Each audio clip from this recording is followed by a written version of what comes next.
नमस्कार। तो जनाबेवन, मैं कपिल एक बार फिर आपके सामने। सर जी, ये देश वीर जवानों का, अलबेलों का, मस्तानों का नहीं है। ये देश दरअसल फकीरों का देश है। फकीरी इस देश को बहुत भाती है। इस देश में सदा से, सदियों से फकीरों का ही बोलबाला रहा है। जो फकीर हुआ वही मशहूर हुआ, वही धन्य हुआ। क्या जनता, क्या राजा, सबने उसका गुण गाया। फकीरी का जहूरा यह है कि राजे, महाराजे और बादशाह तक फकीरी के लिए झूमते गुनगुनाते रहे। ऐसा नहीं है कि बाकी दुनिया में फकीरों को सम्मान नहीं मिला। मिला, जरूर मिला, लेकिन वैसा और उतना नहीं मिला जितना इस देश में मिला। इस देश में तो जितने फकीर हुए उनमें से ज्यादातर ने सुना राजपाट छोड़कर फकीरी पकड़ी, और ऐसी पकड़ी कि एक की जगह सैकड़ों राज्यों के राजा उन पर बलिहारी हो गए। फकीरी की इसी परंपरा की पराकाष्ठा इस दौर में इस घोषणा से हुई। ज्यादा से ज्यादा ये मेरा क्या कर लेंगे भाई? नहीं बताइए क्या कर लेंगे?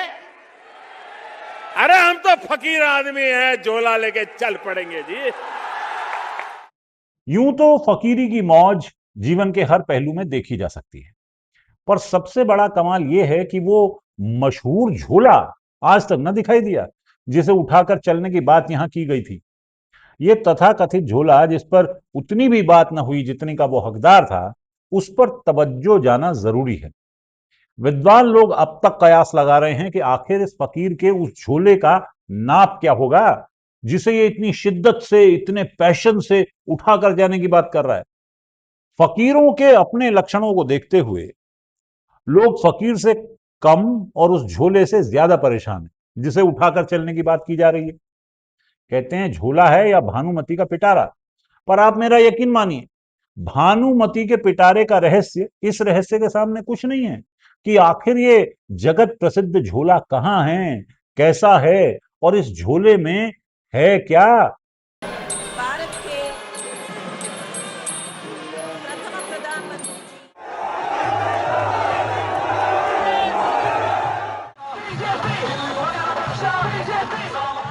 सच कहूं तो अपने को ये वाले फकीर बहुत भाते, बहुत अच्छे लगते हैं। और उसकी वजह है। वजह यह है कि वो क्या फकीरी हुई कि लिए कटोरा हाथ में फिर रहे हैं जंगल जंगल, बस्ती बस्ती, लौ लगा ली कहीं और अब जी रहे हैं उसी की याद में। जीने की फिक्र नहीं, मरने का डर नहीं।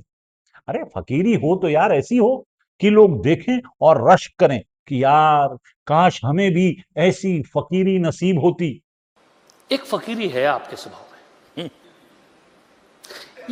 ये कहां से आई? यहां कवि दरअसल सवाल नहीं पूछ रहा है, वो हजारों लाखों लोगों के उस दर्द को अभिव्यक्ति दे रहा है जो इसी फकीरी के जुगाड़ में लगे हुए हैं।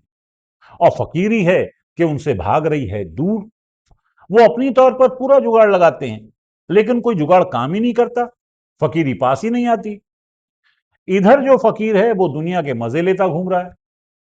किसी ने बिल्कुल सही कहा है, फकीरी कर दुनिया में गाफिल, जिम्मेदारी में मौज क्या। और मौज मान ले कुछ हो गई तो ऐशो इशरत ये कहां। अरे हम तो फकीर आदमी हैं, झोला लेके चल पड़ेंगे जी। फकीरी का अपना ही मजा होता है। ना बीवी की चिंता, ना घर बार की फिक्र। बस इंसान जब चाहे घर से भाग जाता है, जिसे वो बाद में घर छोड़ना भी कह सकता है। घर से भागते हुए घर का मालमत्ता समेट लेने से फकीरी की तरफ जाने की राह में जो मुश्किलें आती हैं, उन्हें आसान किया जा सकता है। हालांकि फकीरी के सबसे ऊंचे सोपान पर बैठकर उस माल मत्ते की बात भुला दी जाती है, भूल जाती है, और याद रहती है तो सिर्फ और सिर्फ फकीरी। वैसे तो मैंने 17 साल की आयु में घर छोड़ दिया। स्कूली शिक्षा के बाद मैं निकल गया। घर छोड़ने, या आम जबान में कहें तो घर से भागने के बाद आमतौर पर इंसान दर दर की ठोकरें खाता है। लेकिन कुछ किस्मत वाले ऐसे भी होते हैं जो अमेरिका के कई शहरों की सैर करते हैं और जमाने भर की ऐश करते हैं। जब मैं किसी पद पर नहीं था, उससे पहले भी मैं अमेरिका के करीब करीब 29 स्टेट्स में दौरा कर चुका था। कमाल यह है कि हुएनसांग और फाहियान, साथ में इब्ने बतूता को भी मिला लें और मार्को पोलो को भी, तो भी इतनी बड़ी सैर किसी की नहीं बनती जितनी हमारे फकीर ने की है। सुनते हैं फकीर के इस विश्व भ्रमण पर अब तक हजारों करोड़ रुपए खर्च हो चुका है। बताइए, कौन फकीर इतनी इफरात से दुनिया की सैर पर इतना पैसा खर्च करता है यार? और फकीरी में अगर ऐसे ऐश करने को मिले तो क्यों ना भला फकीरी का इतना आकर्षण हो जनता में भाई। सब फकीर बनना चाहते हैं। जानते हैं, कभी कभी मेरे दिल में ख्याल आता है कि जिंदगी ऐसी फकीरी में गुजरने पाती तो ऐश हो भी सकती थी। ये जो बेकार की मारा मारी है, करोड़ों के हवाई जहाज में बैठ के सो भी सकती थी, मगर ये हो ना सका। और अब ये आलम है कि जीएसटी भरकर भी जेबें हमारी खाली हैं। चल रही है ईएमआई पे जिंदगी अपनी, चल रही है ईएमआई पे जिंदगी अपनी, हम तो अच्छे दिनों के सवाली हैं। कभी कभी मेरे दिल में ख्याल आता है, इस अनचाहे फकीर के कटोरे में वो हवाई जहाज है जिसकी कुल कीमत 8,000 करोड़ रुपए से ज्यादा है। ऐसा लगता है कि हवाई जहाज खुद ब खुद उड़ता होगा।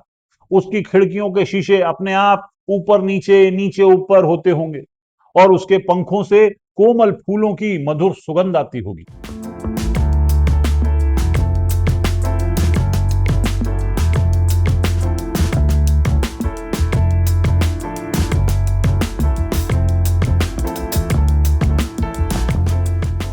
उड़ने की बात तो छोटी रही साहब, आप तो फकीरी में लिखने पढ़ने की बात करो। तो भाई साहब, अगर फकीरों को लिखना हो, चाहे हवा में ही लिखना हो, तो वो कौन सा पेन इस्तेमाल करेंगे? हम जैसे नॉन फकीरों वाला मामूली पेन तो मान लीजिए नहीं ही इस्तेमाल करेंगे।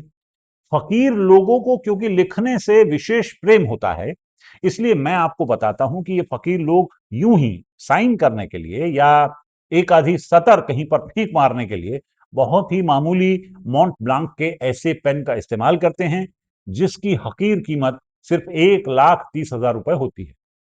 इससे कम कीमत वाले पेन से लिखने से फकीरी का रौब कम होता है और एक फकीर सब कुछ बर्दाश्त कर लेता है। फकीरी के रौब दाब पर कोई आंच नहीं आने देता है। फकीर की इस फकीराना अदा पर ही मीर ने कहा था, फकीराना आए साइन कर चले, मॉन्ट प्लांक से हम ये क्या कर चले।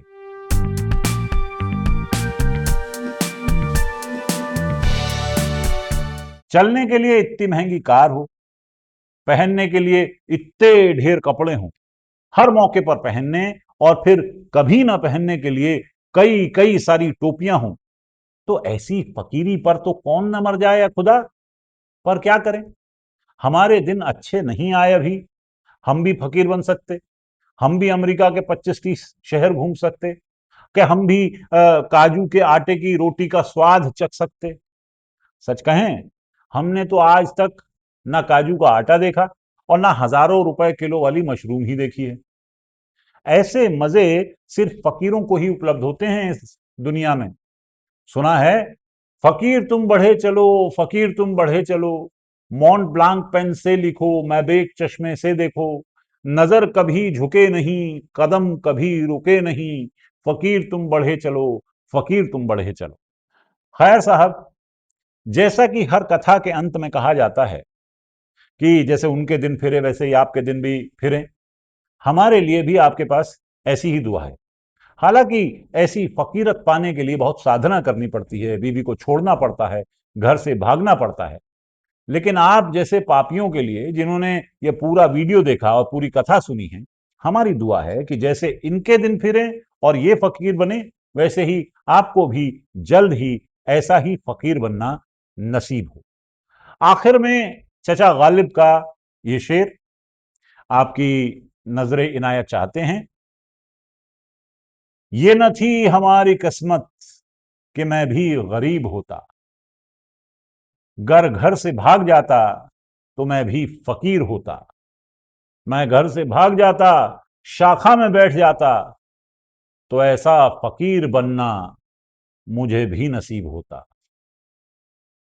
चचा जिंदगी भर गरीबी में गुजारा किए, हालांकि सुना है जब पैसे आए तो शराब खरीद लाए बहुत सारी कि कभी कमी ना पड़े।